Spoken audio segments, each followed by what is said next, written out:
to order on February 24th, 2025. And we have a roll call vote. Michael Blizia, Here. Vincent Cutterford, Here. Joseph Seibert, Yes. Teresa DeAndrea, Jeffrey Miller, Yes. Norman Ritchie, Here. Paul Hadzik. Here. And now the Pledge of Allegiance. I don't pray, so, sorry. I pledge allegiance to the flag of the United States of America and to the republic for which it stands, one nation, under God, indivisible, with liberty and justice for all.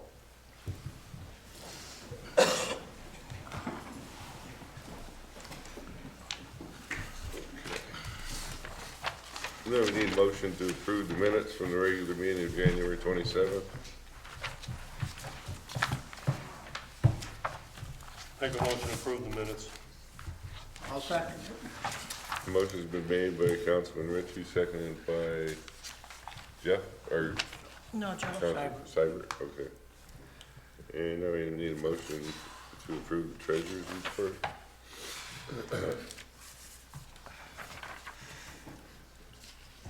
I'll make a motion, we approve the treasurer's report. Do I hear a second? I'll second. Okay, the motion's been made by Councilman Seibert and seconded by Councilman Belizia. All those in favor say aye. Aye. Did we do an aye on the approval of minutes? No. No. Do we have an aye or a nay on them, the minutes? Aye. Aye. Okay, ayes have it. Now we need a motion to approve the bills. I have some questions. Okay, February 13th, under the police, Paul's Auto, I'm sorry, Paul's? Paul's, $84.95 for tire repairs. But why? What, Yeah. $84? For tire repair? Yeah, we'd have to pull the invoice. Okay. Under the street department, Which, same one? no, under the street department for February 13th, Okay. $427.32 for headlights. Well, there's probably more than just headlights. That's the only thing we can get on these. We can't get a hell of a lot on. I mean, I could answer something to those headlights. I drove those trucks at night, and the lights in the back of the truck were brighter than the lights in the front of the truck, so they were real dim. You couldn't even see where you were going. Norm, there's probably more stuff on the invoice. We'd have to pull it. Okay. February 24th, under administration, under card services, $64.69 for fees. I'm sorry, the 24th? There is no 24. There is no The 24th. 20th? Is it the 20th, maybe, or the 27th? Maybe it's the 20th. What was it under? I think it's under the... Administration. Admin, And then what was it, what was fees, fees for 64.89? Yeah. yeah. That's February 20. Off the top of my head, I couldn't tell you what the fees are for. They could be for the credit card service, Clover fees, I don't know. Do you know, Laura? Does it ring a bell for you? Well, credit card, sir, that was something for the credit card, something that was purchased with the credit card. Yeah, okay. Okay. Okay, still under that date for the park, there's two charges for internet. One on a credit card and one to Breeze Line. Oh, well, that's because that one check, the one set of checks didn't get there and they called Oh, and they wanted us to pay it over the phone, Right. so we used the credit card. yeah, so, yeah. A check had been, but it didn't get out to them soon enough, so we had to do the credit card.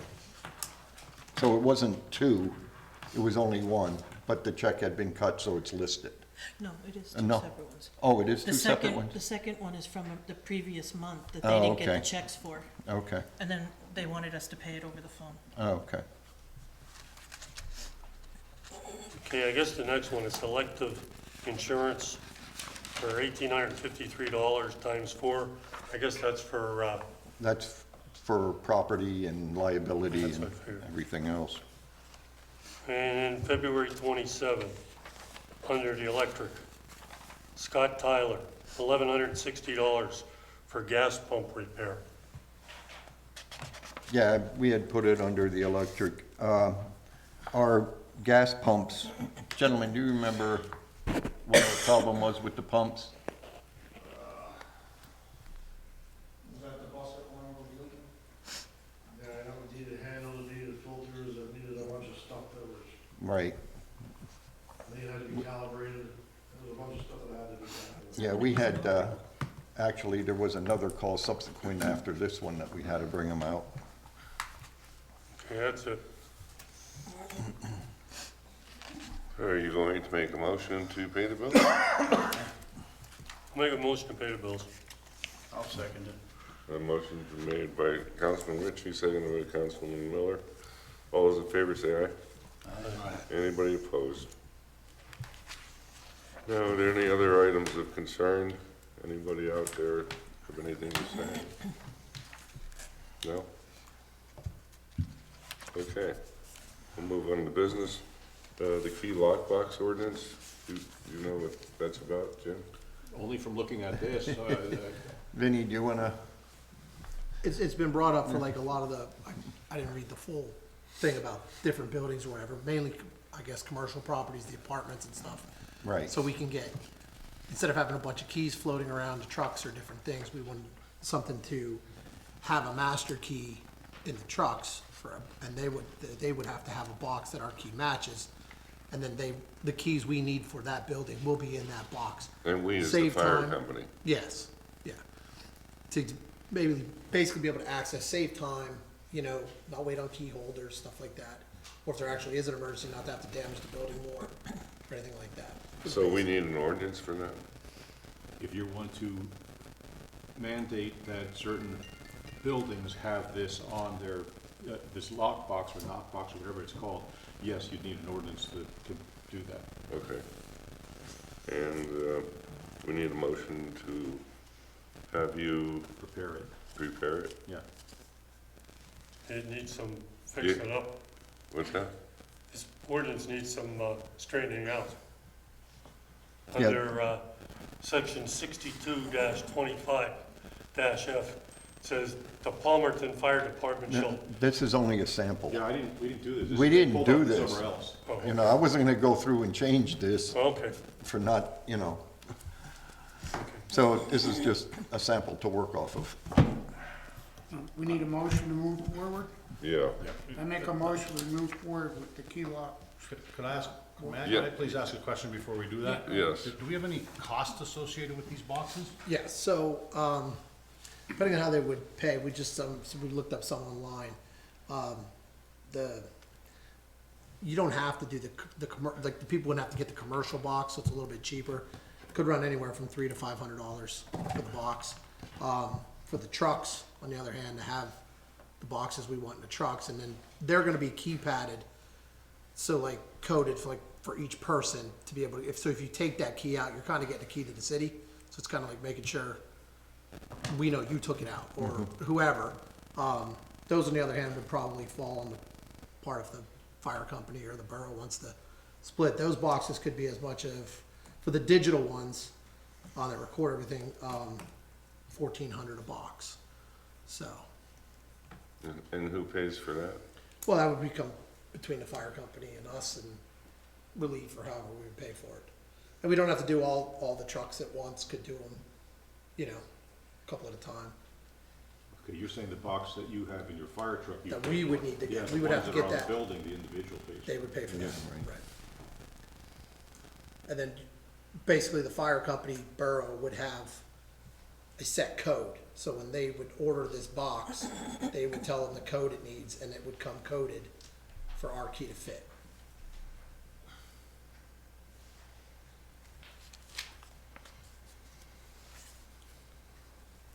So, do we have a motion that, somebody made a motion, I think? Joe Seibert did, to move forward with the key boxes. Yep. Do you have any other questions about it? I guess I'm asking because I'm reading your notes without you knowing I'm reading your That's notes. fine, you can read them chicken scratch. Cheater. But I see that there's a couple vehicles listed, so if it's 1,400, and you need them in multiple, I mean, I understand you can't put a price tag on somebody's safety, and if you gotta get in the building, you gotta get in, and especially with heritage, or if you can't access a place, like, I understand that. But multiple vehicles at $1,400 a piece is still coming to like $5,600 for 4 vehicles. That's why I'm saying if we had to do it in stages, like you don't have to put maybe. Piecemeal. Yeah, like maybe do 2 and then work on another one.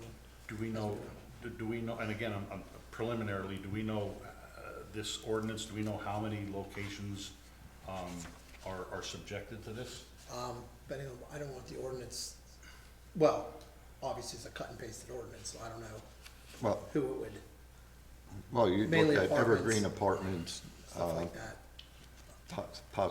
Heritage Hill, the school. Dollar General, stuff like that, mainly commercials and then rentals. And I mean, Well- You're the ones who define who it You, applies yeah, to. exactly, right, it's the cut and paste one. I obviously don't have my right. tablet to be able to It's right there. You have a write on it book. today. But I was gonna read it. So, I guess before I'd be willing to agree on anything, I'd like to know for sure what the costs surrounding it are. Okay. Like who's gonna be subjected to it? Well, could Vinnie, could you find out? well, it not- I would- mean, not the today. cost would be the, I guess, whatever you write the ordinance of, and what you would pertain, who falls in the parameter of needing it. Well, You the know what I the fire company would know who needs the box. Well, I'm saying, just going off the ordinance, that I did not get to read the whole thing. Like I said, I don't have a tablet anymore, so I didn't get it. I got my tablet back today. 3 months in the lurch. Do you wanna use it? Mike lets me share. I'm not against the whole idea, to be clear, I'm not against the whole idea, I just wanna know financially what we're signing up for, that's all I wanna clarify, and who No, that's a good who point. gets to pay. I mean, I would like to think that, at the end of the day, this is to benefit the people at these locations primarily, like, this is for them, for their safety. This is another thing to get you in faster, to help someone. Yeah, and then I suggest we just table it, and everybody read the ordinance and figure out what you like, don't like, and come back and say what you like, and let Jim put it in there, or take stuff out. And then the next meeting, you'll have more answers as far as what it's going to cost. Well, those are kind of the answers of what it's gonna cost. You're wondering who it's going to cost. So if everybody looks at the ordinance, that's the cut and pasted one, like what you like, don't like what, and we just come up and take stuff out or put stuff in, and Well, the ordinance is from Palmerton, right? that's what I mean, Right. it's a cut, so people could just see options, so. Right. I mean, I can't make the decision for what Mike might like, so Mike can read it and see what he likes, and we can all read it. Well, I guess Jim would have to write it up first, so we can read what our ordinance is gonna say. What do you need for that? I don't need anything. Honestly, Well, that's good. Yeah. You don't have to be paid? no, I do have to be paid. I'm just saying I don't need anything. I know that you got this one from Palmer, and I don't know who got it. We did it in Lower Tecumseh many years I ago. think Tom got it for I us. think Jim Thorpe has it. I mean, a bunch of municipalities around here have them. And it may not be the same kind you're talking about, because I don't remember the expense. For instance, I know in our building, in our office building, we put it up high enough that no one can get to it other than if you have a long ladder, and the fire company always has a ladder, so they have the access and the keys in there. Now that everyone knows we have a key outside our building, but if you have a long ladder, you can get in my building. Is that your office? Yeah. Oh, the idea was, the alarm goes off, the police come there, they don't wanna break down our doors, cause they're kinda nice doors. So that gives them the ability to get in there without breaking the doors down, or busting a window or something like that. It's definitely a good idea. Yeah. I don't disagree with the concept at all, I don't, I think it's awesome, I just wanna know what, so can we Well- start with a list of, these are the facilities that we'd like to require the box? But Mike, if you look at this, it says, again, unless you're looking at which one, because it says newly constructed commercial or industrial structures, all newly constructed or renovated multifamily residential structures, government buildings, newly constructed and newly renovated retail structures over 1,000 feet, and anything else over 5,000 feet. I mean, now, if you're looking at going, okay, how does that apply to Weatherly? You're right, you'd have to actually go through and say, how does this apply? How many will qualify under those? Could you get a cheaper lockbox? Like, for instance, with Royer, I have a key that I could get into any lockbox on any bus or any van, and I could get the keys out of that lockbox. Are they expensive, Jeff? $10. Well, I think Vinnie's point earlier Right, though was I when don't they key in, understand that. when they have to use their own code to get the key out of the vehicle. So they know Vinnie opened the key, like Vinnie took the key, So he's responsible if something Oh, I is got you. missing or. Right, there are like, other boxes Right, right. like, This is a security Um, situation. Right, you're I mean, looking so at primitive digital, that and this is just Hazelton plain City has box. the key hanging in the engine. And when the guy comes on duty to relieve the last guy, he signs off that the key's hanging where it's supposed to. But that's a place that's manned 24 hours, not a key hanging in a fire station or hanging somewhere else. There are ones that have like this Allen wrench key, you just open, it's a quarter turn lock, and the box doesn't stop screaming until you put the key back in and lock it back, you know, so do you want that? There are more primitive ones, we're more looking as covering everybody's, we know who took what, did what, and why they took it, or when they would have taken it, so that's So- more covering, so nobody can come back and say, So hey, we somebody accessed my building. So we should table this until we know more about it. Is that what you were saying? I was saying that if anybody didn't have a chance to read all of it, which of course I didn't get to read all of it except for I skimmed today, would be see what you like in the ordinance, if you don't like things, and then once you pass it, then we can figure out what buildings, you know, fit in those categories. So, want to make a motion to table it till everybody has a chance to read the ordinance? Or you get some Well, Joe, definitive, Joe, you know. Joe has a motion on the Joe has a table, so motion either on you the have to table. declare it dead. I'd like to move forward with it, no decisions being made, do some homework, get some numbers, and then just bring it back and talk about it again. Right, Because right now, there's too many questions. yeah, so maybe the motion should be that, let's table it. Yeah, we'll table it right now, and then in the future, when we get some more information, we'll deal with it. And Jeff, you're gonna second it? Yeah, because I do agree with that. It's needed. It is a good thing that it's digital and everybody will have their own code, and that way you'll know who opened it and everything. Right, but I'm saying, Right. as far as tabling it until next week. Right, I feel just a little more information, and if we could have who's going to need it, so they could be informed and stuff. Other than that, I think it's an idea. Okay, so the motion's been made, by Councilman Seibert to table it, seconded by Councilman Miller. All those in favor say aye. Hi.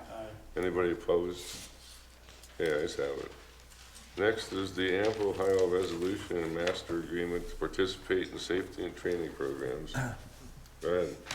For the longest time, AMP Ohio has been allowing, giving us training for many years, sending a person up here to train, and plus our men going to certain locations to have bucket truck safety training and things like that. And AMP never had any type of formal agreement or anything with its members to do that. So what they're doing now by this is the master service agreement to participate. They're just putting down the guidelines, more or less covering themselves as far as, you know, them conducting the training and that, and then the resolution saying that we accept the, you know, their guidelines. Jim, did you pick up anything else out of that? No. Ours was fairly straightforward. Yeah, So we don't need a motion for anything on that. You do need a The motion. resolution. Yeah, resolution, It's a resolution. Okay, so you can sign the agreement. okay. So do we have a motion for the resolution for the safety and training programs?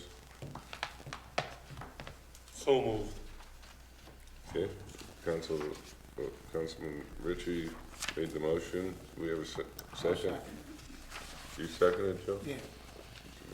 Councilman Seibert made the second. Okay, all those in favor say aye.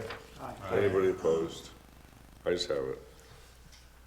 Okay, next is, Just some items for municipal. items for sale on municipal bid. Are you talking about that?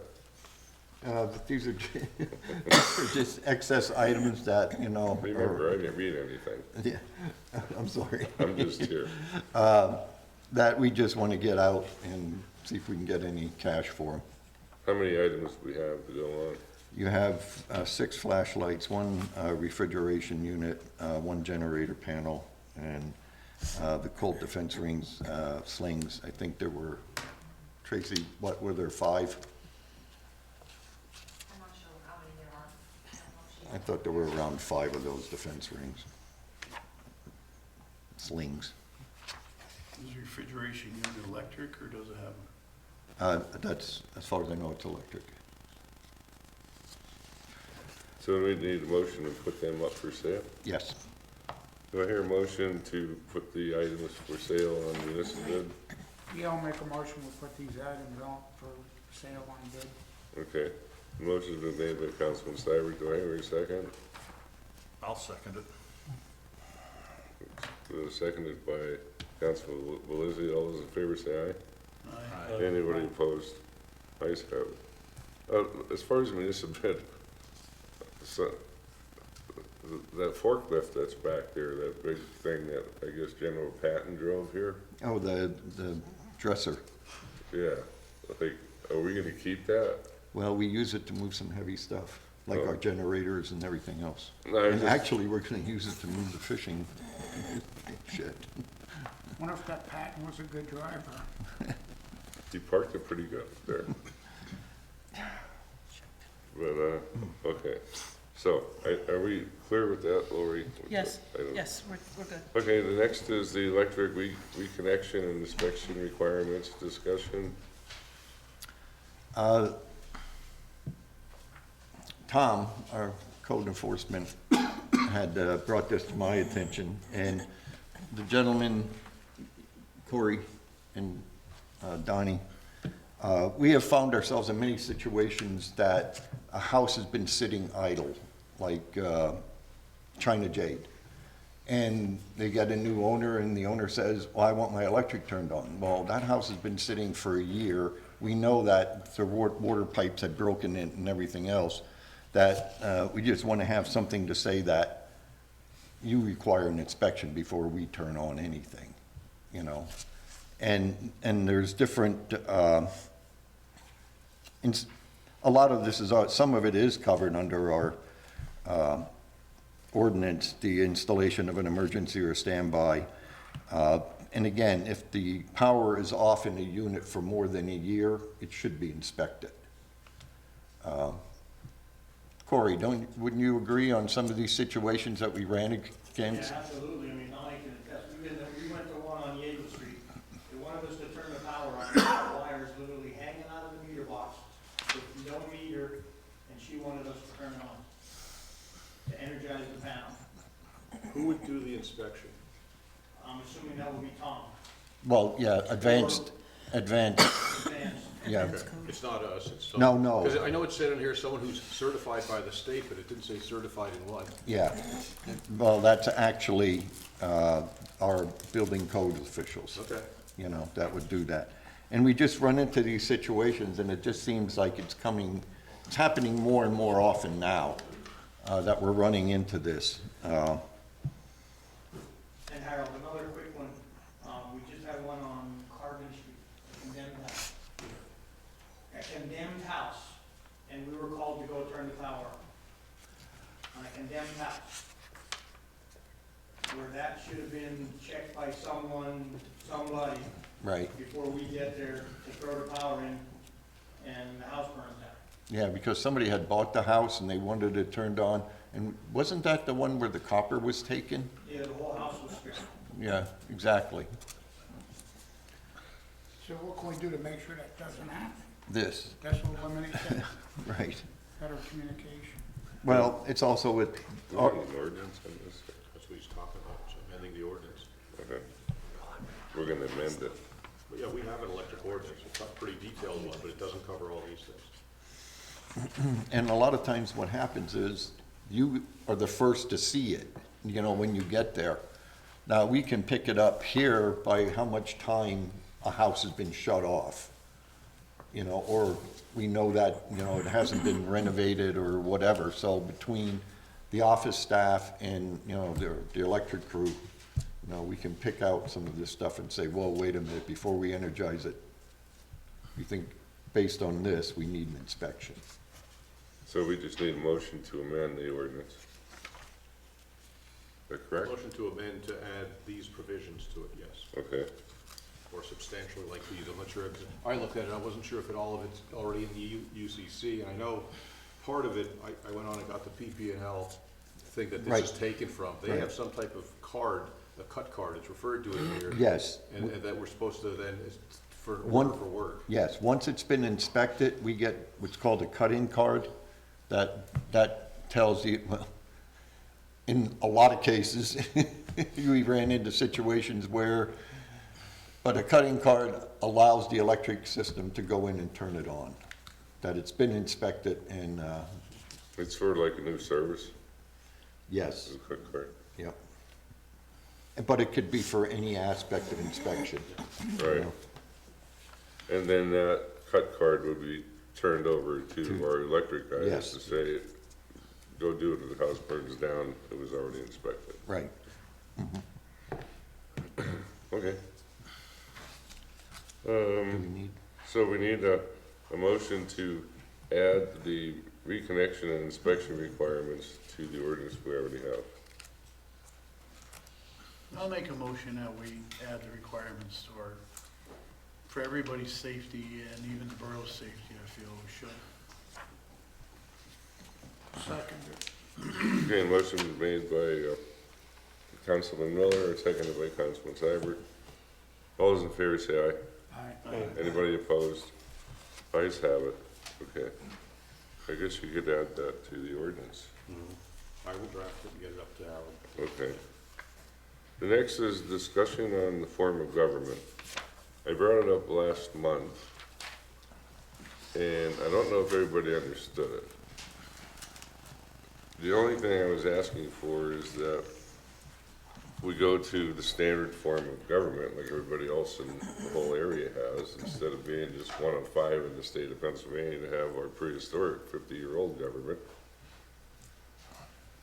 The motion wouldn't be for us to change the government. The motion would be for the solicitor to get to the election bureau and get a referendum and get it on the ballot for May. And the town would vote on it. Wouldn't be us. The taxpayers would vote on it. I heard a lot of people, and I wasn't campaigning to change it, a lot of people were saying that our government is not that good. Only because we're limited. The only way we could do anything is if 4 of us get together at advertised meeting and hold a meeting and change something. Where the traditional form of government, number 1, the mayor, which I don't like to say I'm useless, but I'm useless. There's nothing I can do about anything. Everything is up to the borough manager. So, Not really, it's up to council. He brings it up to us, no. he's held accountable for everything. Did you read the charter? Number 1, in the charter, there's no mention of a borough secretary. We have one. That's a carryover from the last government we had 50 years ago. It only mentions that we appoint a borough manager and a treasurer. Does anybody here know who the treasurer is? Harold. Yeah. Do you know who's only authorized to sign checks? Mayor and Lori. Ben Lori, I thought. Treasurer. treasurer, president, Treasurer. vice president. But whoever, isn't it whoever council allows? That's not what it says. No, I think it- We either go by what the charter says, or we don't. You know, like, it's like, that's what it says. We have the borough manager is appointed, and possibly a deputy, and a treasurer. From what I understand, and I know some of you guys talked around Gritzik down in Harrisburg, and he specifically said that you can't, are you a delivery guy? Before the council meeting. Oh, I thought you were FedEx. But anyway, they told me down in Harrisburg, the treasurer can't be the same person. There has to be 2 different appointments. May I ask clarification on that? Treasurer can't be the same as It manager? it can't be the same person to be the treasurer. There gotta be 2, because there's no checks and balance. And I asked Harold about it at one point, and he said, well, he likes to know what's going on. Well, what do you see? It doesn't say anything, it just says this, just says for treasurer, the treasurer function is to present a monthly financial report to council taken from the borough's records. The office of treasurer will continue to be an appointed office by borough council. Right. So I'm here 5 years, I didn't appoint anybody to anything.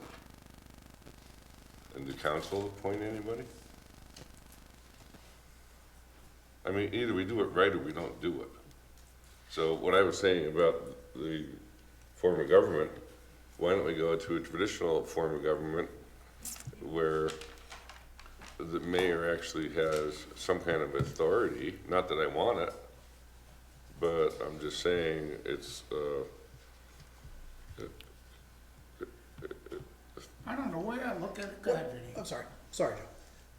What authority would the mayor have, might I ask on this? well, number one, the Commonwealth Court and the mayor is the chief law enforcement officer. Anywhere else in Pennsylvania except Weatherly.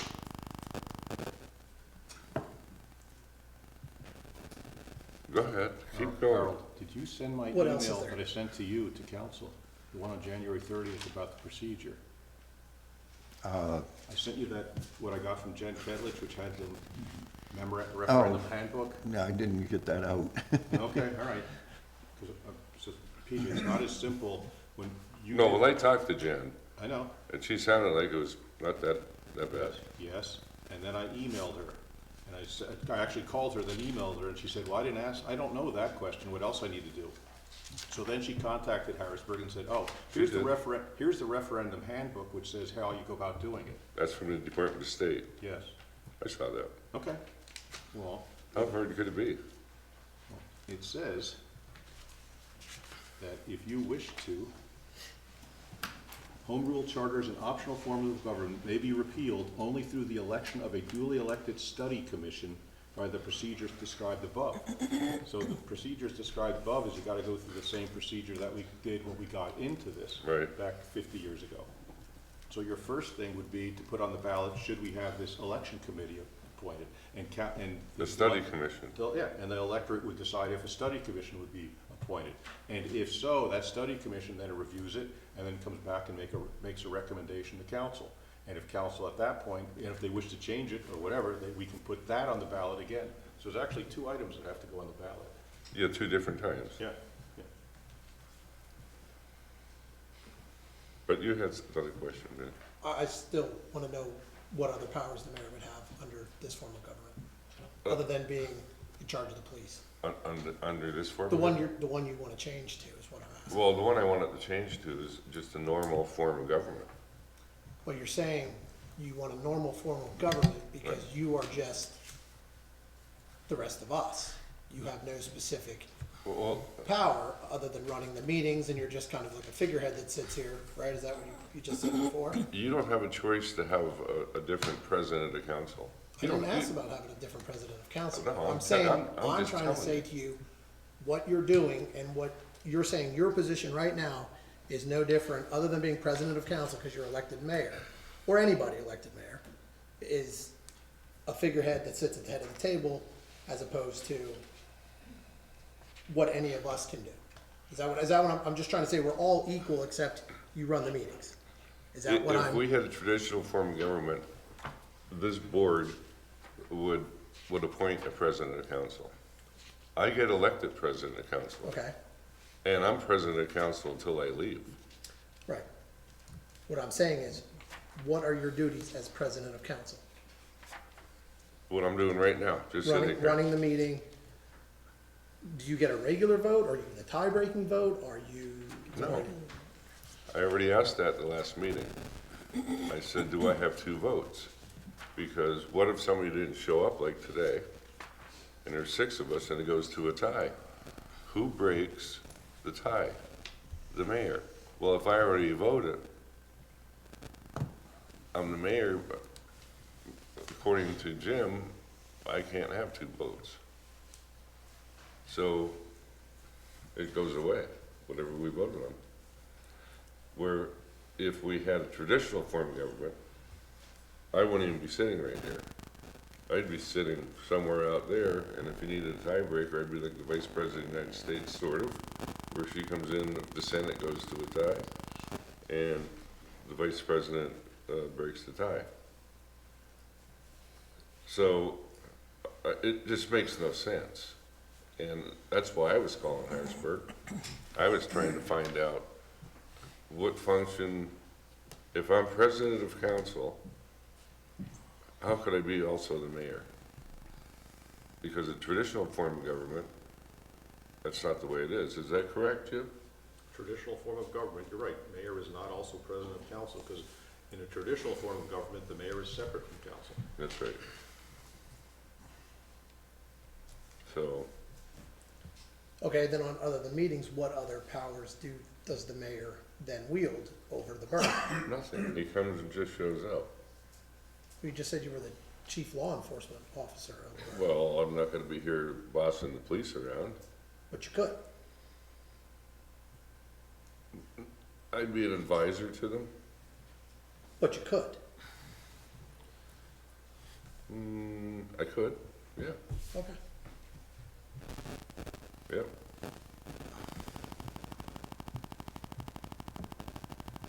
But, anybody else have anything on the discussion?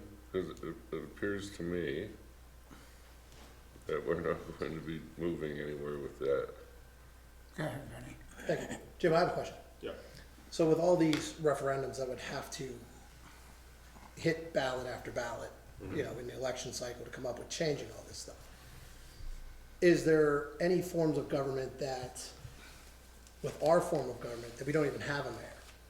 You just get 7 elected members of council, and then the council votes at the, say, the first meeting or whatever, and elects the president of council for that term or that session. Is that like?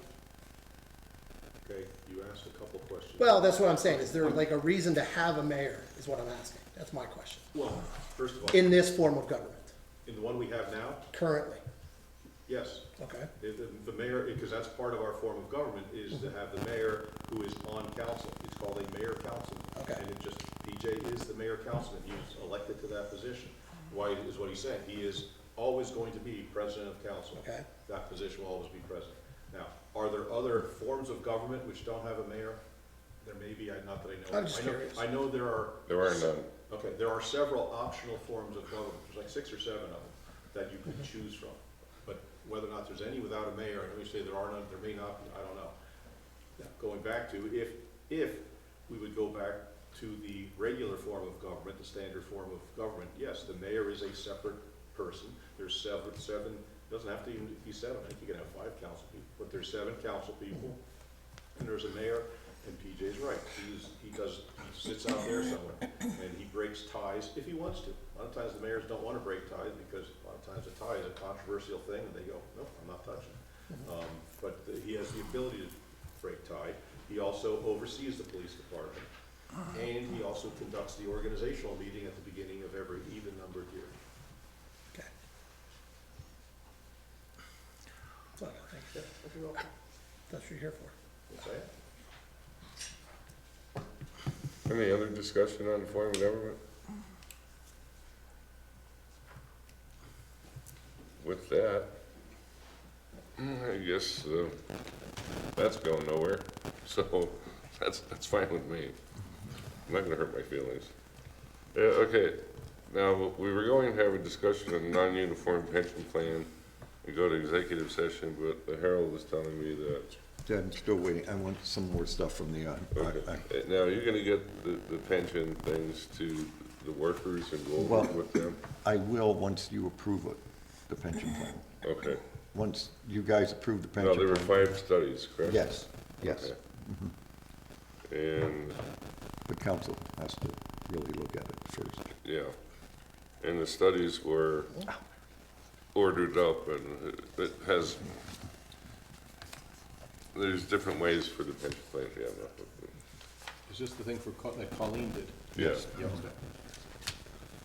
And then, the last thing, since we're not gonna go into executive session, got a thank you letter, thanks so much, and it's to the mayor, Harold, and Weatherly Borough Council. Says it is with emotion and gratitude that I want to extend to all of you my most sincere thank you for the honor and recognition that you have bestowed upon me. Never in my wildest dreams did I ever think that this honor would happen for me. It means more to me than you will ever know, and very much appreciated. It has been my pleasure and honor to be part of the healthcare system in the community of this wonderful town. You allowed me to do what I love to do, and also to develop many friendships in the process. Soon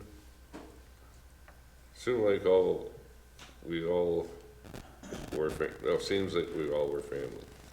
For that, I will be forever grateful. Thank you from the bottom of my heart. God bless you, Donna Marmello. So, that was all of us. That was nice. If nobody has anything before we go on, go ahead. Yeah, could I add one more thing? Could we do one more thing? Yeah. I'd like to just follow up on last month's meeting. Thank you. At my old age, I have been in contact with all the department heads, regarding what we discussed last week, or last month about, a meeting, or a committee. If I'm reading correctly, 3058 subsection F of our charter states that the council may appoint a committee for any matter at all relating to the borough. That's correct. So I would like to know if there's anything preventing me from nominating a committee to work with the borough guys. You can, because in our charter, it specifically does say that we can investigate any department, and we could bring employees in and talk to them to see what's going on. So you're totally correct. Whoever you want on it, that's fine. I don't think I necessarily have to appoint them. Okay, I would like to do that now if that's within my rights. Shoot. I would like to appoint a 3-man committee so that we're not breaking any laws. And after discussing, The 3-man committee though is gonna change periodically. yes, there was discussion about that. We again, through talks, this will probably be fluid as it progresses to see what's working and what's not. I did ask for clarity. I wanted to know that if we could record the meetings, and I'm told that we can, as long as I have everybody's permission. So if anybody wants a transcript of whatever was discussed, they can get that.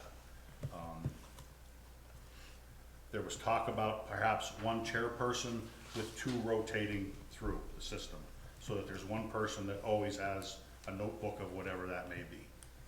But again, to get it started, I think we need to get things rolling. So I would like to nominate, if they'll accept it, after, again, discussions with the borough guys, I would like to nominate Vinnie Cuttaford and Norman Ritchie and myself for that committee. And for the record, I just blindsided them with that. Fine, I will. I'm all right. Do I have to make a motion as such? You should, yeah. Make a motion to form a committee, and the committee would consist of the three of you. I would like to make a motion that I form a committee to work with the departments, the employees, to consist of myself, Norman Ritchie, Vinnie Cuttaford, and myself. I'll second it. Okay, motion's been made and seconded. Do we have a roll call vote on that? Jeffrey Miller? Yes. Norman Ritchie? Yes. Michael Belizia? Yes. Vinnie Cuttaford? Yes. Joseph Seibert? Yes. And Paul Hadzik? Yes.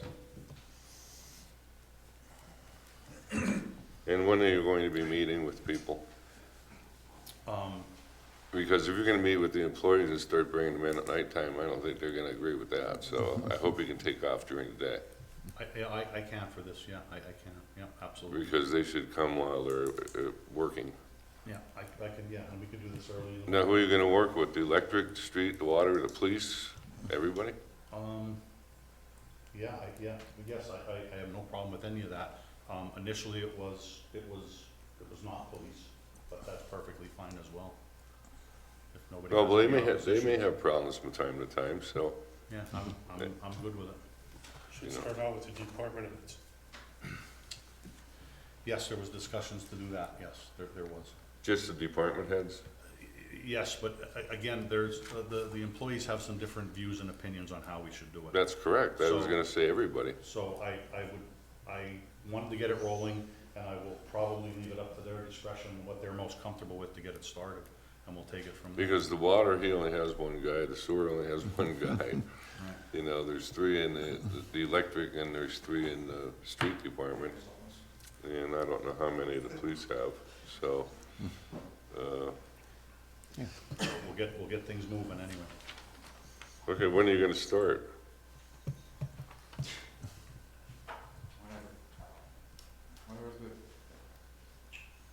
May I ask this, because I don't know what their schedule permits? Is there a better time or a better day of the week to do such things? Well, generally with the water system, Well, with Corey, you probably have to go to his house, because he always calls in sick, so. You get Friday-itis. it's just with water and that, you guys do your testing and everything in the morning and check the well, so. Monday mornings are no good. Okay. Say a time of the day, whatever it is, I'll make myself available. Well, I speak for myself. Forgive me. The 15th from 7 to 3:30 of every month? Oh, yeah,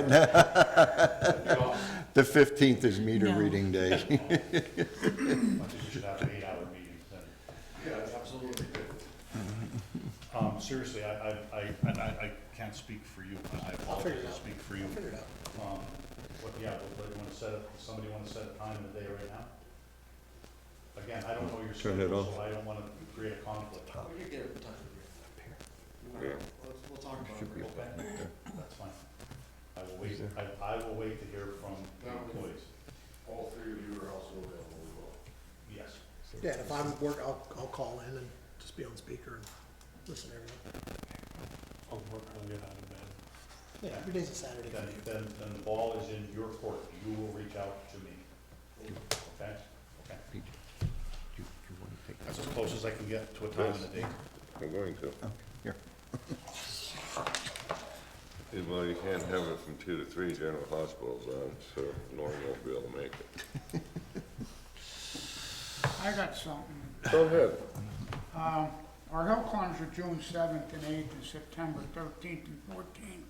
For about a year now, I've been working with Chris Barrett with the Pocono Visitor Bureau and Barry from WFMZ Radio and TV, Allentown of Philadelphia. They're definitely gonna film the hill professionally. Well, probably the way it looks right now is we're gonna have a big screen TV down the bottom where you can watch the car go from the starting line to the finish. So this is gonna definitely bring a lot more people into town. And after the fall event last year, I talked to PJ and I talked to Harold and Tracy, and we decided we might look into doing a shuttle. Well, we've been talking about it again, and I think it's time.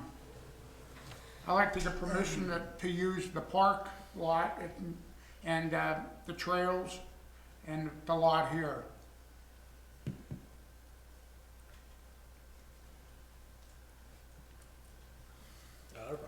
All right. Okay with me? And we also were talking about eliminated parking totally on North Street. Because I don't think, if there's something happened at one of the events, if you guys had to come up, make the left and go up North Street, I don't know if you get through.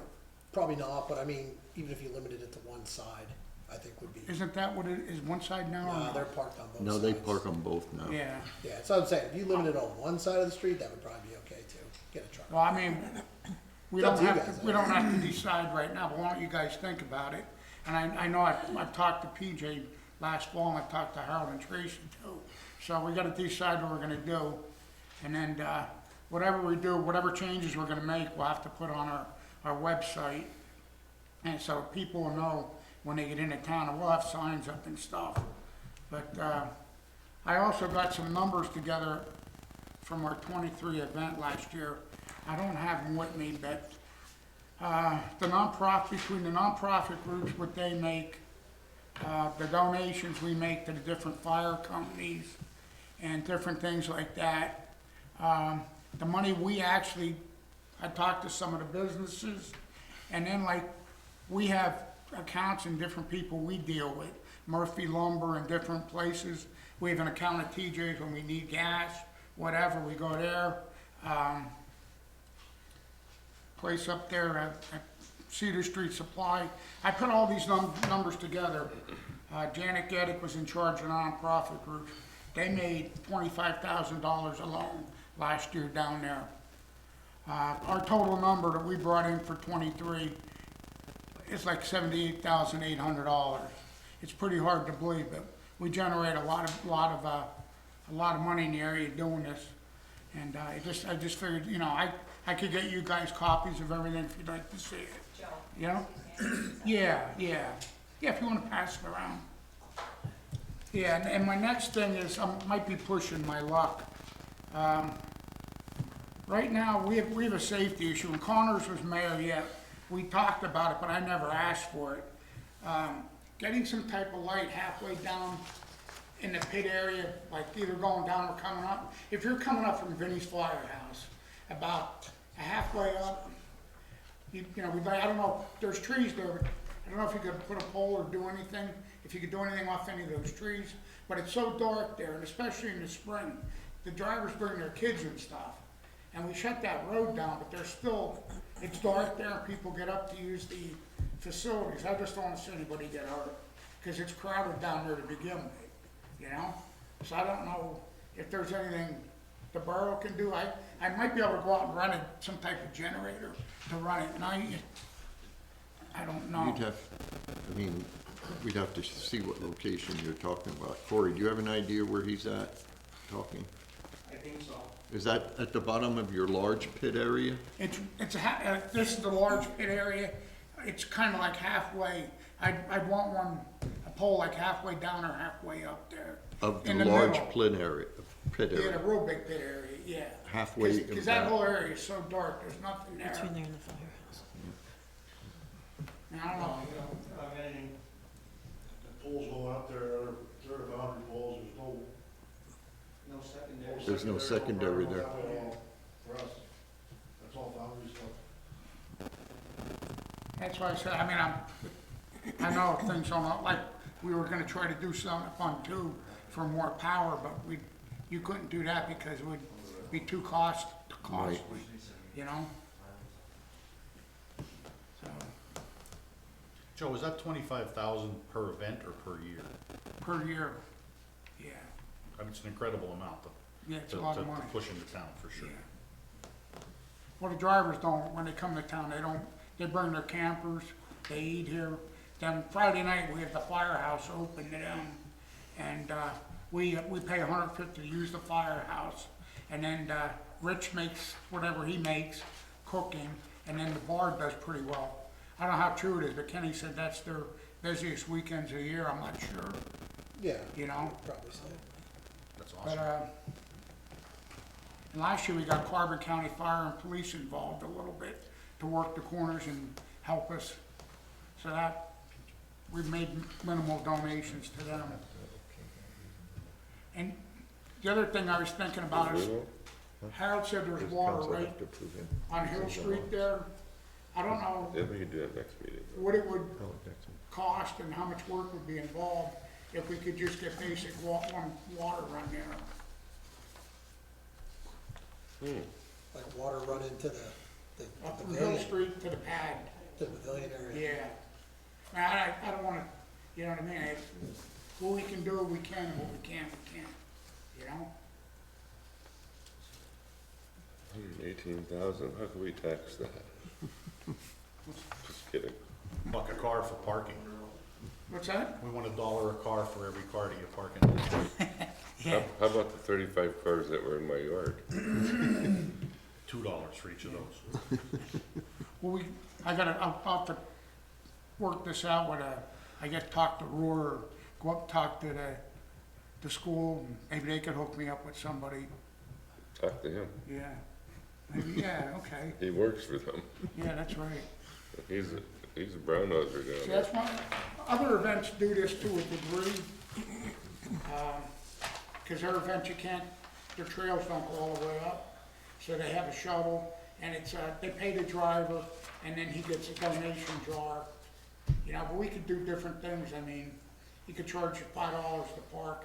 I went over a lot of this with the Pocono Visitor Bureau, and they deal with this type of stuff all the time. And she said $5, $10, people wouldn't blink at that to have a safe parking spot, you know? So we gotta decide what we wanna do about North Street, if we're gonna make that a no-no. I mean, I don't know how you feel about it.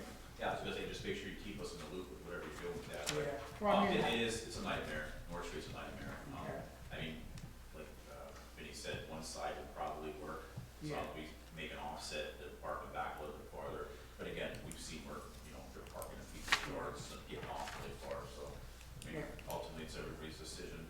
I would say probably best not to have parking on North Street, make it a little easier for traffic, but, and that, and just as long as we know like what route the shuttle's gonna take, hitting different parking spots, because again, that's gonna cause, Yeah. a little bit of traffic that we're gonna have to, deal with. I think as far as our event is, if there's a shuttle drop off by the firehouse, it'd be easier to try to channel everybody down from Hill Street. you Yeah, know? you make that turn, yeah, you can just go straight if you want to back down or whatever, but, yeah, no, whatever you need, let us know, we'll accommodate.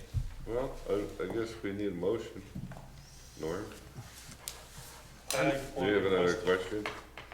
Go ahead, what were you gonna ask? No, he was gonna adjourn, so, Oh, well, oh, I want to request a short executive session. I'll second that. okay. So we are gonna go into executive session, and motion's been made and seconded. All those in favor say aye. Aye.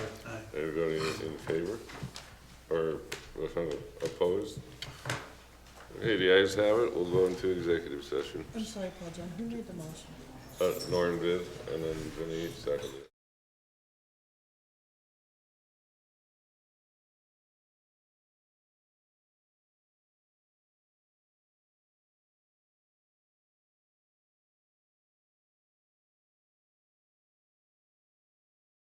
Okay, motion is made and seconded.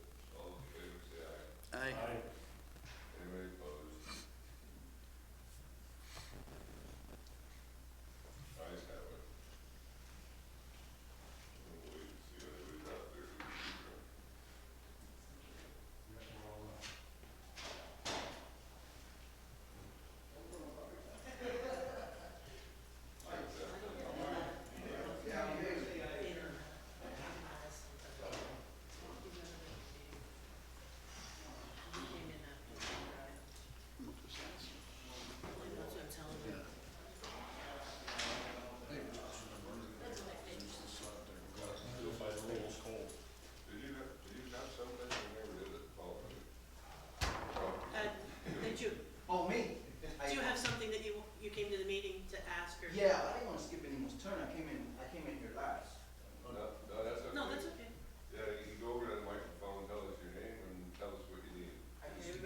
their mics back on. You want me to put the mic right there? Whatever you wanna do.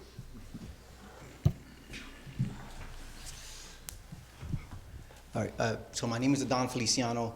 I'm part of the community. I own a couple properties here.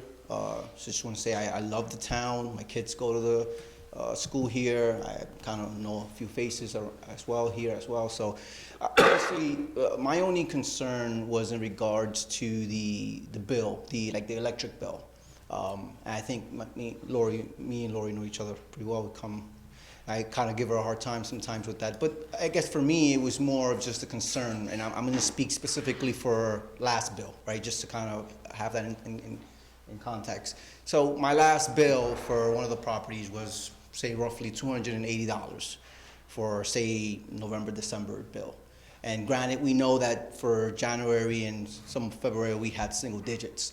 But when you have a bill for $280 for the prior month, and then the new bill for this month was at $680, $700, you question and say, well, what was the increase, right? Like you look at and say, we know that there was an increase in charge. We know that. Can the borough be kind of transparent with what's the exact amount that the electric increased by? At least that will help me understand the bill a little bit better and maybe do the calculations. But when you look at that gap from one month to the next, and then obviously we know we've been experiencing the cold weather and nothing inside your house has changed in regards to heaters, you kind of question and say, wow, I mean, how much was the hike or how much was the rate increase? So I guess for me, just for me specifically, I would like to know like what was the exact amount that it was increased by. If 15%. And then just to confirm, there is no other options that any of the residents can go out and purchase their own supply from? No, not from a municipality electrical system. But you're saying the last bill you got was very high? Yeah, and myself and Lori looked at it. She was showing me that there were some changes that were done, transitional. Is this your mom's bill? Yeah, so there was some changes that were happening at that time. And she explained that there was I guess 2 weeks additional added to that last bill, so it made it about a month and a half. I mean, but still, when you look at that, right, you either prorated it at the extreme extent of the bill, or the increase was drastically too high. You know, again, like we know that the economy has changed. We know that things are tough for residents and, bills and cost of living and food. We know that. So I guess it was just asking for some transparency in regards to what was the exact amount. I know we said 15%, but was there any background to where we got to the 15%? Yes. If you had watched the news or whatever, the PJM, Pennsylvania, New Jersey interconnect system, it's 13 states that this is. Now, the PJM is responsible for all the movement of electric in those 13 states. So like when we buy our electric, say from someone in West Virginia, we have to go through the PJM circuitry to get it here. So what the PJM had done is they have auctions every year, and it's called the Reliability Pricing Model, an RPM. And it's part of the transmission costs that we pay, and eventually you'll pay, is that when the auctions had taken place, these auctions are, if you recall Texas, when they had their problems down there, that they were out for weeks and there was all kinds of brownouts down there. Reliability is the fact that these auctions bring on other systems to generate energy when we're in extreme cold or when we're in extreme hot. Now this is for all 13 states. So they hold this auction, and generally the prices for the last, as long as I've been here, 28 years, have been pretty stable. This last auction that they had gone through, it went up 10 times. So that means what we're paying increased 10 times fold. And that goes for everybody in the 13 states. Now, there had just been, Governor Shapiro had turned around and he sued the PJM and tried to get it stopped or held back. But right now, that auction is prevalent and it's going forward, and that's what we have to deal with. So when we say 10 times on the transmission cost, where my cost here may be $2,000 a month for our transmissions for the RPM, it is now 20,000. That's where it comes down to. It's not that we were sitting here and saying, hey, we're gonna turn around and hit everybody with an increase. That's an increase coming to us, and I can tell you that that increase right there that we passed on to you will just cover what we have to pay. And that goes for PP&L, Med Ed, everybody. 13 states, they're all faced with the same thing. Matter of fact, I think PP&L's price that they had gone up is 19%. So that's the reason that you see an increase here, and it's for 13 statewide. Every every municipality that has electric, and every electric system in those 13 states has to do the increase. It was just traumatic to get something like that hit us, you know what I mean? And everybody. So, yeah, it's a terrible situation. Now, your bill that you're talking about, and I don't know if it was this last one that you just received, Yeah. but you're talking about from December 15th to January 15th, the Christmas bill and the coldest weather we've had fallen within that period, and then fall on top of the increase that we had put on. It was actually a final bill for him, so it was like a month and a half. A month and a half bill. Because it changed, Okay. the bill changed hands. Because we're talking about your mom's, right? So thank you for giving me a response to that. Again, I'm just kind of, I guess, speaking on behalf of the residents. And again, when you see a bill with that increase, you kind of question when you're debating, groceries or Yeah, paying the rest of no. the things. That's a hefty bill. Let me tell you this too, because all our facilities here, our wells that we run 24/7 to furnish you water, our sewage treatment plant runs 24/7. We have to pay the same amount that you do. We don't, whatever class that we fall under in our electric system for payment, we pay the same. So it's not like we're just sitting back and saying, well, we'll do, we pay the same amount. So it's not like we have a break either. Yeah. Again, I know a few members that are senior in the senior age, and my concern is for a lot of them that are not going to be able to pay that increase. And as I've taken a liking to this Right. community, you look at the properties and you look at the families, and we want to make sure that we're continuing to drive in business here, and we're continuing to keep our property values up at where they should be. So I can tell you, don't move to PP&L, it's higher. Thank you. I live in PP&L, I know. Thank you. Anybody else? All I would like to say is I appreciate our borough workers for the good job they did during this last snowstorm. It's been an awful winter, costly.